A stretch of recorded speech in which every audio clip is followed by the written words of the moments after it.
Hi, good morning. Welcome to Joy Yoga. My name is Gethin Christine Morris, and I'm very happy to be with you this morning.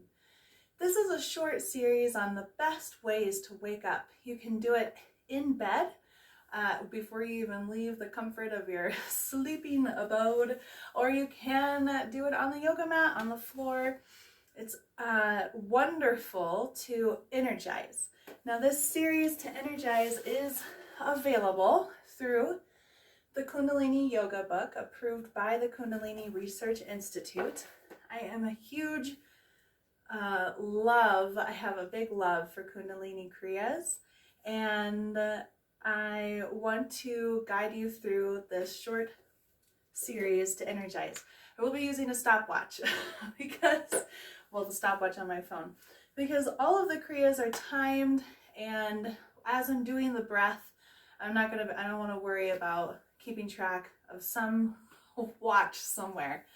And so I would definitely recommend you do the same. Before we begin, let's bring our hands to prayer pose, Samastahiti.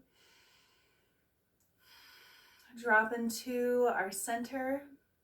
You can have your eyes open, you can have a soft focus, soft gaze, or you can completely close your eyes if you're comfortable with that. Connect with your breath, connect with your heart, connect with your mind, and connect with the divine that is within all of us.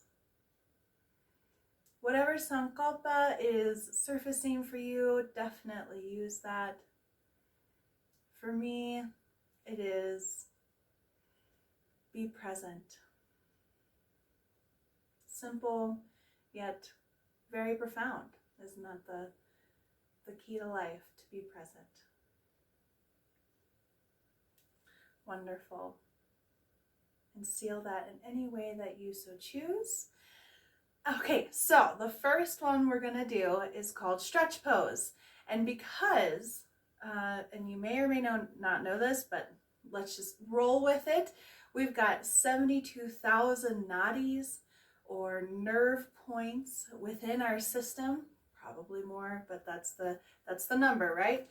And it's the focal point is within our navel. So stretch pose essentially brings all of that power into our navel center, and that's the way that is like the best way to start your day, because it also helps tune up the entire nervous system, as well as the digestive and reproductive systems. Oh, I want to make sure that's set. So for a minute, we'll do this pose. Oh yeah, let's go over Kapalbati. Skull shining breath. We've done this before. I just want to make sure you remember and that you know how to do it. Take a deep breath in. It expands even more, right? And then on your exhale, you're going to bring everything in. So Kapalbati is on the inhale, expand, exhale. It's powerful, forceful, and it is something that it carries the entire Kriya. Whenever we're doing a series of asana, especially in Kundalini Yoga, that is the breath that most of the time we're going to be using. Inhale, expand, exhale. Constriction in the back of the throat, and go ahead and play with that, practice that, hone that in. That is yours. It is the breath that you can use throughout your day to energize yourself, to come back into your center, to feel very powerful, and it is the breath that we're going to use for all of these poses. Okay, so first, stretch. It's called a stretch pose. Stretch, arch your back. Yeah, stretch. Oh, wonderful. Keep going. And then we're going to bring our toes together. So make sure that you can see. Okay. And essentially our palms are going to be facing towards the thigh, but they're not going to be touching. And you're going to lift your toes up about 6 inches. So already we're engaging the core. and you're going to point your toes. And then to follow, you're going to lift your head 6 inches. And then for 1 minute, 60 seconds, you're going to be doing Kapalbati. So let me get the timer going. Ready? And let's go.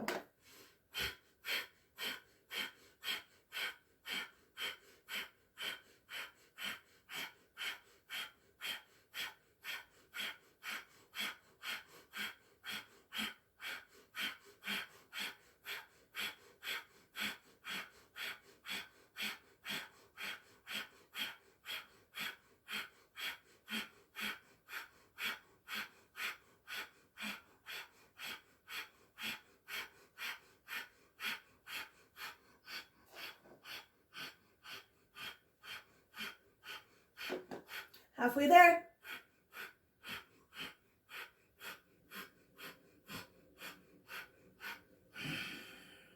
Go ahead, release. Oh, yes. Bring the knees to the chest. Yeah. So I don't have my sound on, but that was a minute. Oh, I do have my sound on. Okay, good. Because this next one is for about another minute. Good. Wonderful. So after you're done with this beautiful stretch pose, and you can feel the fire that's being built with this skull shining breath. It is absolutely invigorating. You're going to hug your knees to your chest. It's like the natural thing to do after something like that. And then I feel like that is pretty intense. And it's just such a great way to start our day. Now, we're going to do a breath of fire just like that with our hands wrapped around us. We're going to bring our nose to our knees essentially and do breath of fire for another minute. I'm going to make sure that's on and let us begin.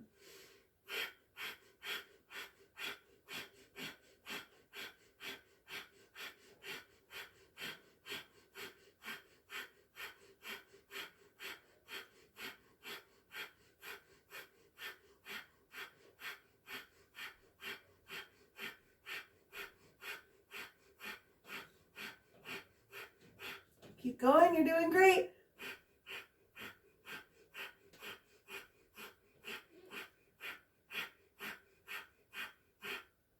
If your neck gets tired, feel free to lower it to the ground, still doing breath of fire.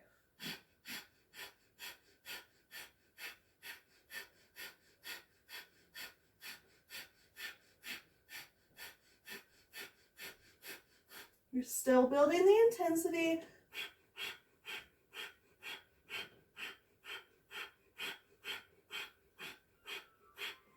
Good, and release. Wonderful. And we'll just stop that. Okay, great. So for that one, it's wonderful because it does activate apana, which is the agni, the fire, the digestive fire in our digestive tract. So it's wonderful to eliminate some extra life force that we're not needing, and it's very detoxifying and it's very cleansing for our system. Now, for this next one, and it's the last one, there's a few options. You can do it in easy pose where we were just sitting crisscross applesauce, or you can come into a squat. Now, a lot of people have their heels to the ground, and no, I'm like maybe an inch up, and that's okay. So you can come into a deep squat. However, you can find a good balance, because essentially we're going to be holding up our hands and our arms just like this for, I should have written the little notes on the side, that's okay. There's no time? There's always a time.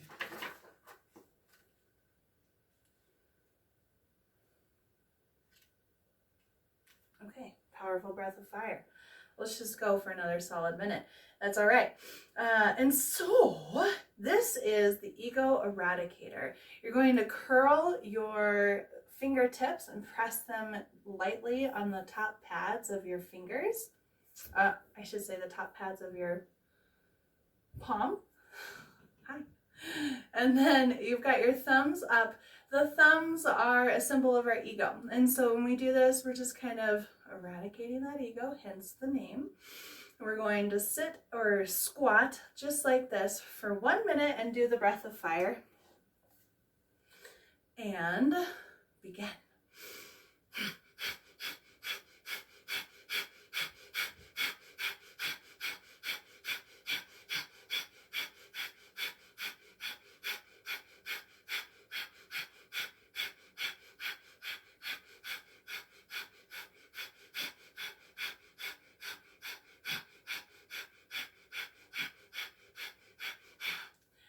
If you want to, you can have a really wide squat to make sure your heels are on the floor. For me, that's not going to happen, so just keep going.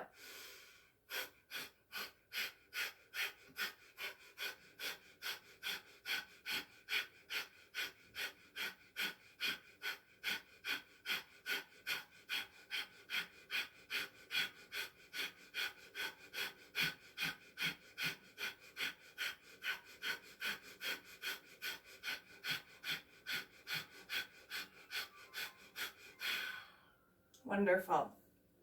Very good. Whew. All right, that's it right there. So for this one, the hand reflexes always pertain to a certain area of the brain. So whenever we're doing mudras, it's the same science behind it. It's activating certain meridian points, certain nadis that are going right up to our brain. And this one in specific, it helps transform the ego and the personal psyche so that they are balanced and unified with the divine. When we speak from a place of divinity and we hold that as our authentic self and our truth, then that is what we present to the world, and that is also what we receive back. So those are the 3 energizing short activities that you can do first thing in the morning in your own bed. And is there anything else that I want to say about this? Oh, if you want to wait and you skip it, you can also do it right before your yoga exercise. Thank you so much. We will go ahead and come full circle with our Sankalpa, thanking all of us, our bodies, our minds, our intuition, our emotions, that we showed up right now for this beautiful, energizing series to awaken, enlighten, and activate all of our nerves into our central navel focal point. Thank you so much. Namaste.